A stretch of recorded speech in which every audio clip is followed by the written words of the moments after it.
Powered by the Montana Television Network. This is the 10 o'clock news on Q2, Montana's news leader. Good evening, everyone. Thanks for joining us. I'm Jeanelle Slade. The entire Colstrip power plant is shut down. But is it a dark cloud or a silver lining? News this week that the plant complex has sat idle for the past month, sending shockwaves across the state and the Pacific Northwest. While the two oldest power plants, units 1 and 2, are shut down for scheduled maintenance, the newer plants, units 3 and 4, stand quiet. Q2's Jay Cohn tells us why. The current shutdown of the Colstrip power plants is a good news, bad news scenario depending on who you talk to. Colstrip State Senator Dwayne Ankney told me this is the perfect time of the year for the plants to be idle. It couldn't have come at a better time because there is an overabundance of hydro throughout Northwest, Montana, Washington, Oregon. There's a lot of hydro out there anyway. So if you want to see a silver lining, the silver lining is this didn't happen in December or January. But Ann Hedges with the Montana Environmental Information Center tells us exactly the opposite. I've never heard a utility say they don't need all the power possible in summer months. Northwestern says it again and again and again that it is trending to be a summer peaking utility. It is the end of July. That's where we're at right now. So I think Senator Ankney is wishful thinking. News of air compliance issues with units 3 and 4 first became known July 10th. That's when plant operator Talon Energy notified state officials that the two newer plants had failed particulate matter tests, emitting hazardous air pollutants, or HAPs. Those are pollutants such as lead, cadmium, and chromium, known to cause cancer or other serious health issues. Talon says units 3 and 4 were shut down immediately so it could figure out the problem. Since then, the two plants have been refired to allow for more detailed air testing. DEQ's Jenny Garson tells MTN Talon now has 60 days to submit a full report on the incident. DEQ anticipates receiving that report by August 27th and will then assess Talon's compliance with its air quality permits. In the meantime, Ann Hedges says the public is left in the dark. DEQ has no paperwork. We don't know what the emissions levels were. We don't know how long this was going on. We don't know what levels we're looking at, or whether it was both units or just one unit. There's a shocking lack of information that the public can access to find out what was going on with the plant and what type of emissions people were subjected to. As the 4 plants sit idle, the 6 companies that own the Colstrip complex have been forced to buy electricity on the spot market, sometimes at prices lower than the cost of the Colstrip power. In Billings, I'm Jay Cohn reporting for MTN News.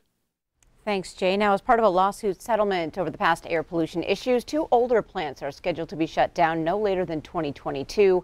How long units 3 and 4 remain in operation could likely depend on how much it will cost to fix these latest issues. Vice President Mike Pence talked taxes and tester this morning in Billings, setting the stage for a high-profile Senate battle in November. Q2's Samantha Harrelson brings us more on what the vice president had to say. Well, hello, Montana.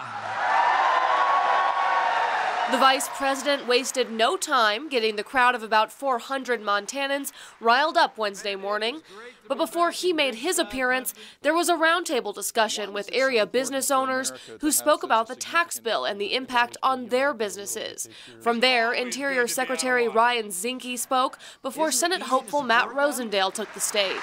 Then the vice president addressing the crowd, voicing his support for Rosendale and highlighting the importance to the Trump administration's agenda of keeping a Republican majority in Congress.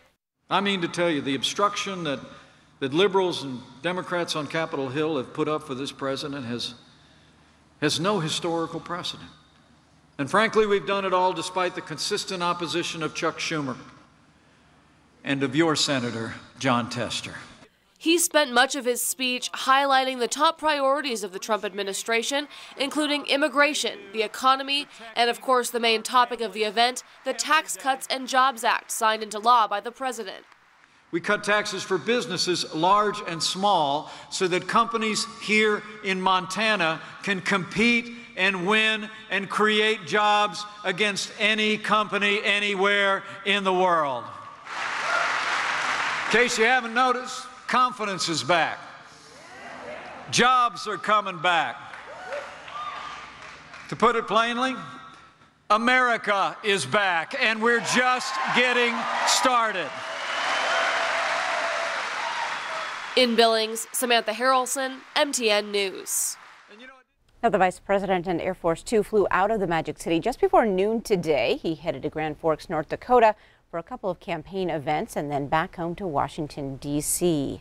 Well, after the event, Q2 caught up with some of those on hand for today's rally to get their reaction. And though there was a small contingent of protesters outside Metro Park, reception from the event attendees, especially in relation to the Trump tax reform, was quite positive. It's beneficial. I mean, so far so good. I think, of course, one, it goes back to Obamacare too. I mean, we've seen a big break in our insurance costs, which is great. Well, in my profession, I have an insurance agency, and my employees all got raises. And I'm having more ability to hire another employee again. So now I'm increasing my workforce, and it's just nice that I'm not paying all that back to the federal government. That my employees now can keep it, and we are able to expand and give everybody more benefits. So, and it's just refreshing to see somebody come to Montana, and we're not a flyover state anymore. We're important.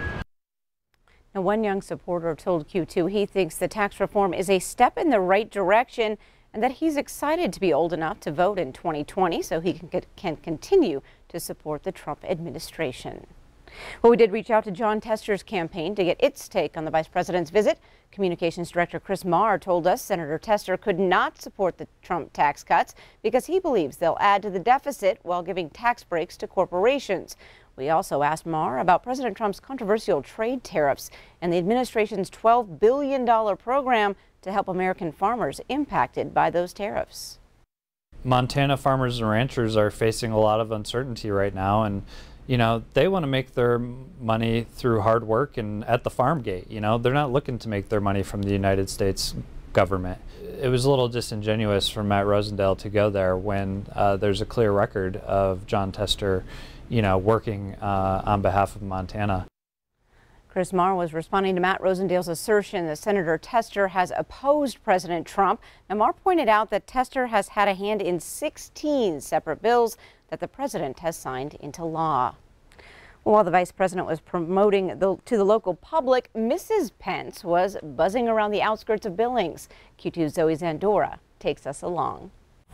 Karen Pence is in Billings today visiting Todd Larson's apiary, where he has 4,000 beehives. She herself installed a beehive on the vice president's residence in Washington, D.C., where 60,000 bees live in the hive, and today she experiences the extraction process firsthand. It's an honor to have her here and to recognize our industry and support our industry. We're kind of a smaller industry, but I think it's great for her support. Last week at the vice president's residence, the beekeeper extracted honey from the beehive for the first time since Mrs. Pence installed the hive. Basically, we have a certain window in the summer that we're bringing in our boxes of honey, and we have to run them through some machinery and get the honey out of the comb in the raw form to send off to our honey packers.